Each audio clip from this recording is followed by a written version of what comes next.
আজ আর ঘুম থেকে উঠে ঘর গোছানোর কাজ থেকে শুরু করিনি, একদম সকালে জলখাবার বানানোর কাজে বসে গেছি। আমি যে অসুস্থ আমাকে দেখে কিন্তু একদমই বোঝা যাচ্ছে না, তবে আজ আমার প্রচন্ড ঠান্ডা লেগে গেছে, তাই শরীরটা বেশ খারাপ। আমি ঠান্ডা লাগার মতো কোনো কাজ করি না, তাও যে আমার কেন ঠান্ডা লেগে যায় আমি বুঝি না। আমার গলা শুনে হয়তো বোঝা যাচ্ছে। তো যাই হোক, সকালে জলখাবারটা করে আমি একটু এদের সাথে বসেছিলাম, এরপর রুমে এসে জলখাবারটাও করে নিয়েছি। আর হ্যাঁ, আজকে জলখাবারে করেছি ঘুগনি।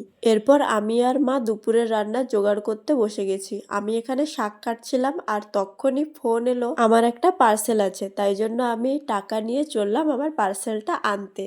পার্সেলে কি আছে সেটা না হয় তোমাদেরকে পরে দেখাবো, আগে আমি রান্নাটা করে নিই। আজ আমি 3 রকমের রান্না করেছি, তবে শারীরিক অসুস্থতার কারণে মাত্র 2টো রান্নাই খেতে পেরেছি, শাক ভাজা আর শুটকির ঝাল দিয়ে। মাছটা শুধু আলু দিয়ে করেছি, তবে বেগুন দিয়ে করলে আরো খেতে ভালো লাগতো, কিন্তু আমি যে বেগুন খেতে পারি না,